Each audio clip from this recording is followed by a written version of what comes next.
Prezident İlham Əliyev dünən 2026-cı il gənclər üçün prezident mükafatlarının verilməsi haqqında sərəncam imzalayıb.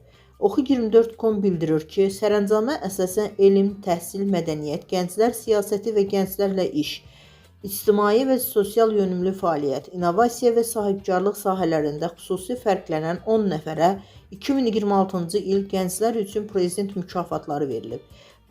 Bəs gənclərə verilən prezident mükafatı nə vaxt təsis olunub və nədən ibarətdir? Modern Nazım məlumatına görə gənclər üçün prezident mükafatı 2013-cü il iyulun 2-də təsis olunub. Elm, mədəniyyət, o cümlədən ədəbiyyat və incəsənət, təhsil, gənclər siyasəti və gənclərlə iş, ictimai və sosial yönümlü fəaliyyət, innovasiya və sahibkarlıq fəaliyyəti sahələrində xüsusi fərqlənən gənclər üçün ildə bir dəfə verilən prezident mükafatının sayı 10 ədəddir.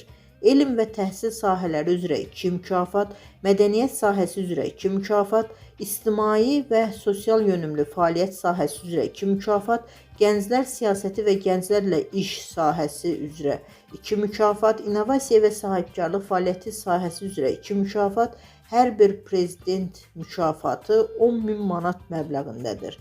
Gənclər üçün prezident mükafatının diplomu, nişanı və həmin nişanın vəsiqəsi də var. Mükafat birgə fəaliyyətə görə 2 və daha artıq şəxsdən ibarət qrupa da verilə bilər. Bu halda pul mükafatı həmin şəxslər arasında bərabər bölünür.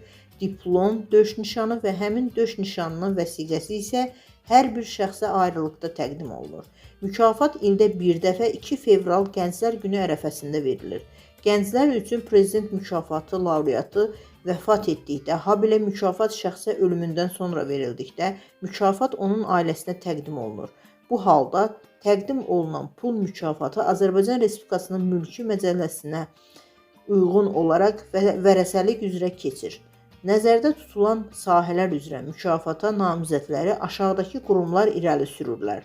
Elm və təhsil sahələri üzrə Azərbaycan Milli Elmlər Akademiyası və Elm və Təhsil Nazirliyi, mədəniyyət, o cümlədən ədəbiyyat və incəsənət sahələri üzrə Mədəniyyət Nazirliyi, ictimai və sosial yönümlü fəaliyyət sahəsi üzrə Gənclər və İdman Nazirliyi, Əmək və Əhalinin Sosial Müdafiəsi Nazirliyi, Gənclər Fondu, Gənclər siyasəti və gənclərlə iş sahəsi üzrə Gənclər və İdman Nazirliyi, Gənclər Fondu və qeyri-hökumət təşkilatları, İnnovasiya və sahibkarlıq fəaliyyəti sahəsi üzrə Rəqəmsal İnkişaf və Nəqliyyat Nazirliyi, İqtisadiyyat Nazirliyi, Gənclər Fondu.